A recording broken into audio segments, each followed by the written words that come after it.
Of course, I couldn't let the release of the PlayStation Vita go unnoticed. Hi, I'm Dimitri, or Cold NL, with Random Rant 2.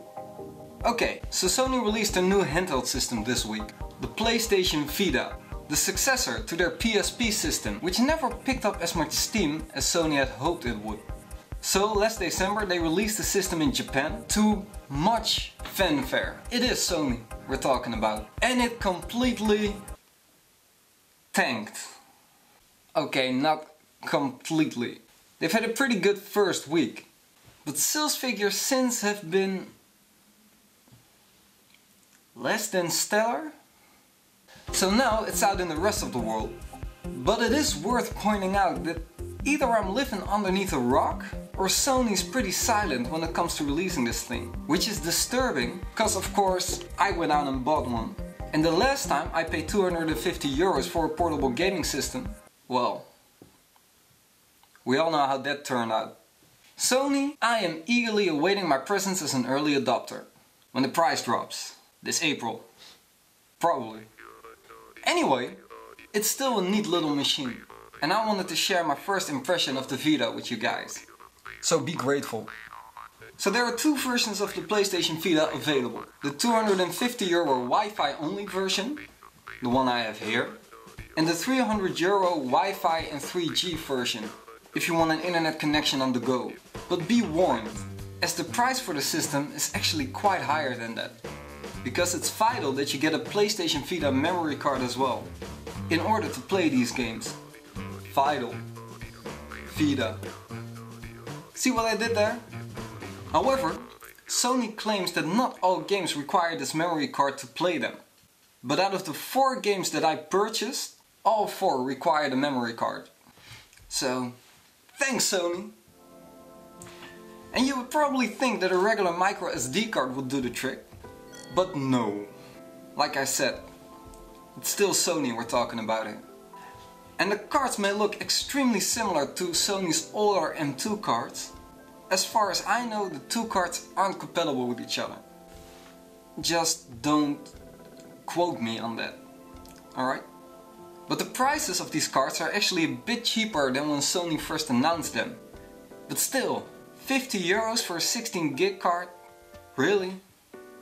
Now the games itself come in these fun little PlayStation Vita cards. Just don't lose them. It's a new type of flash card that's so small that it pretty much renders the use of an R4-like adapter impossible. Of course, that's just me with my limited pirating skills. I'm sure that there's an entire group of lowly criminals trying to work their way around that. Scum, I tell you. Of course, you can also choose to download the games from the PlayStation Store and actually save a couple of bucks. But the price difference between the retail version and the download only version is ridiculously low. Everybody's Golf is actually the same price in the download store as what I paid for it in retail. So look around before you buy a game. But enough about the price. Let's look at the system.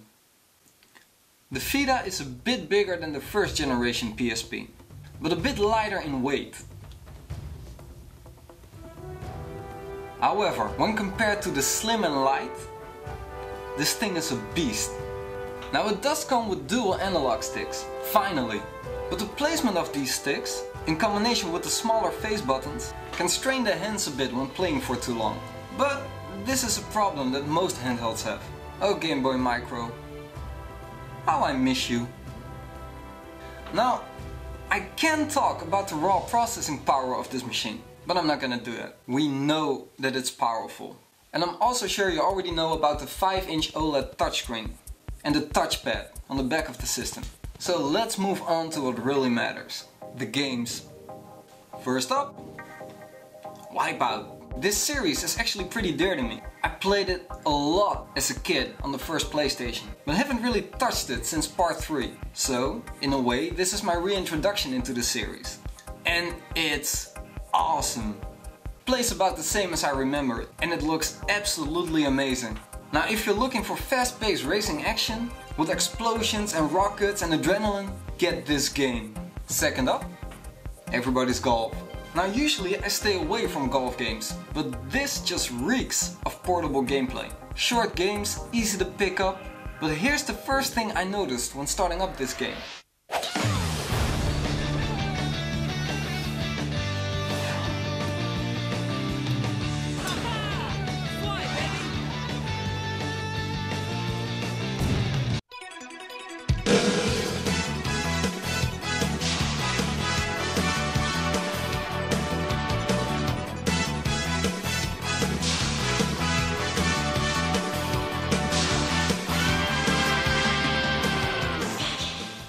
Yeah. And here's the second thing I noticed. Come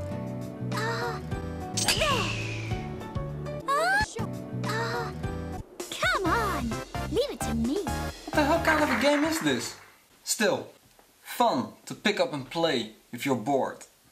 Third, Rayman Origins. I've been meaning to pick up this game for a while now, but I couldn't figure out which system to get it on, so seemed like the right opportunity. And look how awesome this game looks.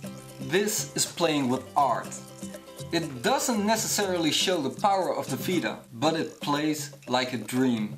We need more 2D platformers like this. Last up, Uncharted, of course. Now, here is my major complaint about the Vita. Sony claims that in terms of power, the Vita comes pretty close to the PlayStation 3. However, playing Uncharted makes you realize that the graphic capability lies somewhere between the PlayStation 2 and the PlayStation 3. Which is still an achievement for a handheld, just don't sell it as such. Now, don't get me wrong, the game looks great for a handheld game. And the voice acting is superb, but the character movement, it seems stiff. Now, all the elements are there for an Uncharted game, but after playing a couple of levels, it makes me wish I was playing Uncharted 3. Now, the game does utilize the gameplay features that the Vita offers, like the touchscreen and the touchpad, but it feels forced, like Sony wanted to demonstrate what the Vita can do. But thankfully, you can also use the buttons for most of the gameplay. Much appreciated. Now, contrary to what you might believe, judging from the flag behind me, I didn't get Ninja Gaiden. And yes, it's Gaiden, not Gaiden. That's something else. Please don't Google that. I just wanted to give you my first impression on this new system. You know, in between my SSX retrospectives. Maybe I'll do some more in-depth reviews of these games in the future, but I couldn't let the release of a new gaming system go unnoticed. Now, it's a great little system, extremely powerful. It has some ridiculously long loading times, but I'm sure future games will fix that. If you were a fan of the PSP, definitely get it. However, I do want to point out that there is a good chance that it will see a price cut in the not too distant future, due to the lack of sales in Japan. Now, thanks for watching. Make sure you leave a comment below this video, press that like button and click here to subscribe. And I'll see you next time.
Oh, come on guys, press it already!